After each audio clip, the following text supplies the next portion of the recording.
Hi, Mark Verno with Printing News here on the first day of Graph Expo 15. And I'm talking now with Soren Larson, who's the Senior VP of Sheetfed Sales at KBA. Hello, Soren. Hello, Mark. Nice Welcome. to be here. Thank you. I guess the first question I want to ask is a general question about sheet-fed printing and offset. Sure. And, you know, you hear a lot of rumors about the death of print and the death of offset, which I know is not true, and I think most of our readers know is not true. Right. But give me KBA's take on. Well, I mean, clearly, KBA. First of all, we're in both arenas, quite frankly, and as you know. But they're definitely both technologies. They have their places in the market space. And when you look at offset, maybe we take that first. I mean, very clearly, it plays a huge role in the business today, as it has done for years. And if you look at whether it's commercial or packaging, the key here for offset is really the cost per copy or per sheet that dictates, you know, that technology being used when you have the longer runs, whatever longer runs are. That can be debated, of course. Right. But not only that, you know, consistency of quality and overall consistency of the product being produced, the way you can embellish the product inline on an offset press. Today we have 19-unit offset presses, and we can do all kinds of things inline and cut out a lot of steps that would normally be done separately after you print it on the offset press. And those are some of the differentiators from the digital world. The digital world clearly has its place, and the variable data printing is clearly one of them. I mean, that's the main strength, obviously. And of course, to some degree, short run, static type work very clearly fits into the digital world as well, and we acknowledge that.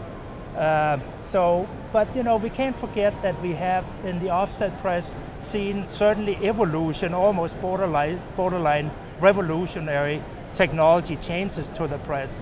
Speed-wise, you know, be the 20,000 an hour sheets per hour press, or where you can go in and you can make ready in a matter of minutes. Right, I mean, we have customers that run 300-400 sheets and they change to a new job, and they still buy offset technology. So is offset dead?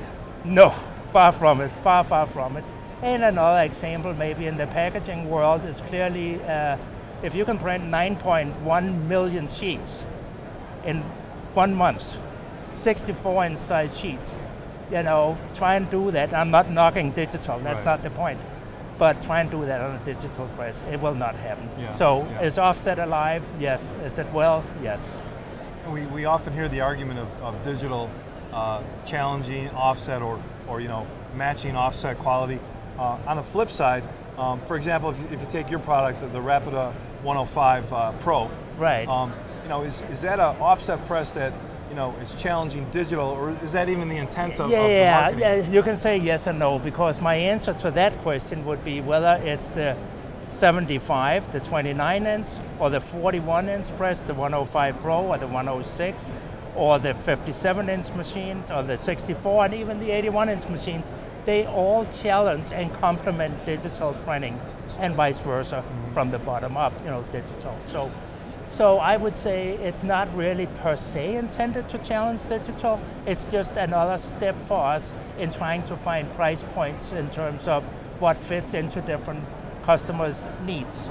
Yeah. You mentioned, Soren, packaging. Right. So on the Flexo side of the business,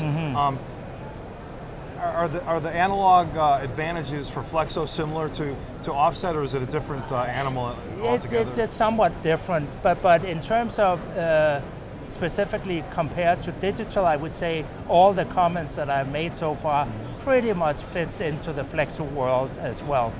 In other words, the advantages and to some degree disadvantages here and there. Same comments, pretty much. Yes. But it's Flexo and offset, obviously, a little different. You had mentioned, you know, the fact that the KBA obviously has offset and digital working together now, hand in hand. So, tell us a little bit about the RotoJet and the different models that are we came out with the RotoJet 130, which is primarily for the book market, commercial market, and the bigger machine, the 168, is more for the laminating type world, where you do wallpaper, you do lamination work for tables and floors and things like that. That's where that wide format fits in. Yes, and these are both inkjet devices, correct? Correct. Okay. And are either of them here at the show? No, they're not. Unfortunately, not. Okay, I didn't think so, but I thought I would ask. We have to come to Drupa for that, I guess. And then on the production inkjet side,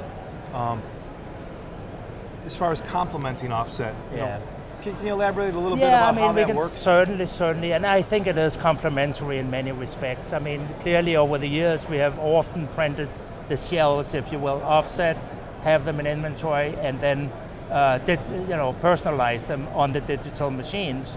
So there's still that complement taking place quite a bit. But granted, if it gets down to total personalization and each page coming out, a sheet coming out is different, it's clearly not complementary. That's a digital world. But so it's complementary for sure, but it does compete here and there, no question about it. Well, we want to thank you for taking the time on the first day of the show to come and talk with us, and we look forward to coming over to the booth and seeing what's up with KBA. We look forward to seeing you over there, and Mark, thank you so much for having me here. Thank you really very much. Appreciate it. Thank you.